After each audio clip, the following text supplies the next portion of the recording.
สวัสดีค่ะวันนี้คอนแคทจะมาชวนทำเบคอนคั่วพริกเกลือส่วนผสมที่เราใช้มีตามนี้เลยค่ะหรือจะไปดูที่รายละเอียดด้านล่างคลิปก็ได้ให้หั่นเบคอนไปขนาดที่ต้องการสับกระเทียมรากผักชี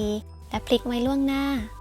เราจะเริ่มจากเอาเบคอนมาเจียวจนกรอบก่อนเพื่อเอาน้ำมันเบคอนมาใช้ค่ะแล้วแต่เราได้เลยนะคะว่าอยากได้เกรียมประมาณไหนส่วนของเราจะประมาณนี้ค่ะจากนั้นตักเบคอนออกไปพักไว้ถ้าน้ำมันเยอะเกินไปก็ตักออกได้ค่ะ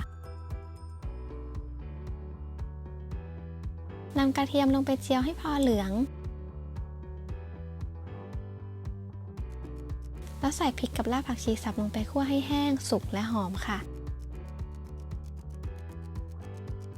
ปรุงรสด้วยเกลือและพริกไทยตอนใส่เกลืออย่าลืมคำนึงถึงความเค็มของเบคอนด้วยนะคะจากนั้นใส่เบคอนกลับลงกระทะสุดท้ายใส่ต้นหอมลงไปคั่วสักพักจนแห้งก็ตักลงจานได้เลยค่ะ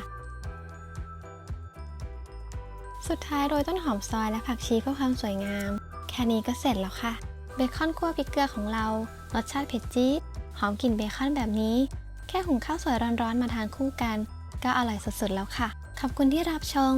ถ้าชอบก็อย่าลืมกดไลค์กด Subscribe เป็นกำลังใจให้ด้วยนะคะแล้วพบกันใหม่คลิปหน้าบ๊ายบาย